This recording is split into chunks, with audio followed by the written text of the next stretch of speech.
Hey Bex, how you going? Long time no talk. Um, I'm not sure if you remember me or not. It's been a while.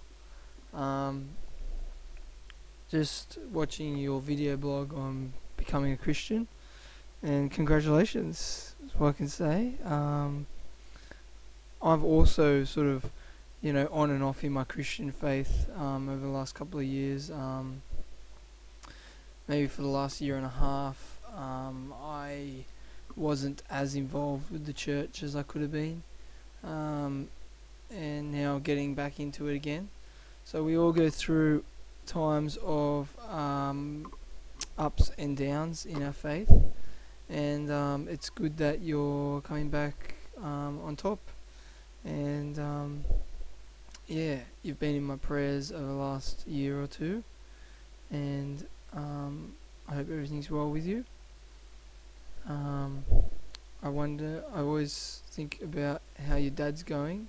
You mentioned how your dad was going through some stuff. I think you mentioned he was an alcoholic or something like that.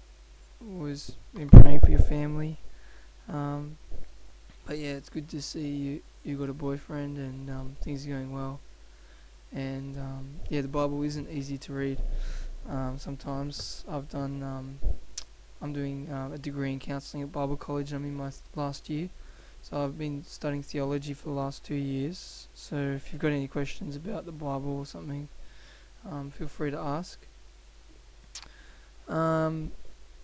Yeah, pretty much the Bible, what it is a bunch of accounts of different people over the centuries, and how God has revealed Himself to them. Um, yeah, so it's not.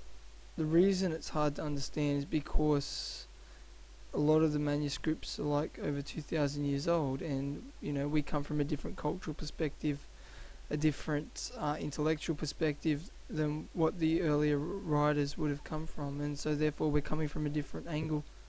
So they might see the apple as green, but we're seeing the apple as red because we're coming from a different angle. Or we might see the chair as a dark brown, and they might say the chair's a light brown, if you know what I mean.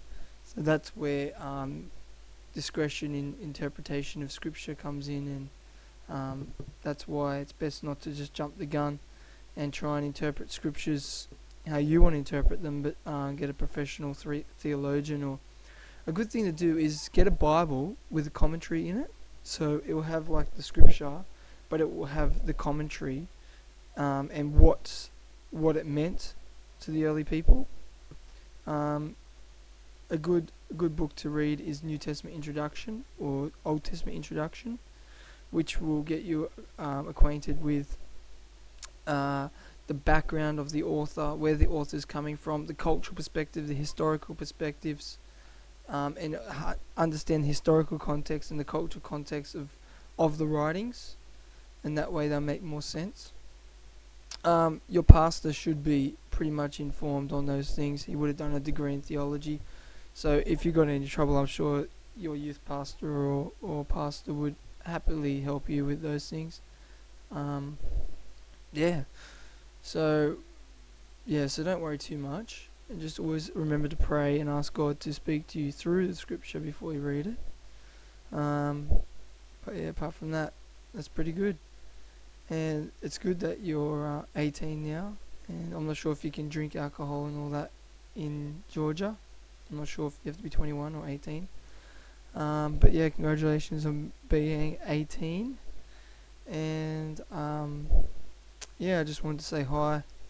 I was going to write you a text comment, but I thought this is a bit more personal, which is good. I myself aren't blogging as much as I used to either. Everything has its season, and there's a time and place for everything.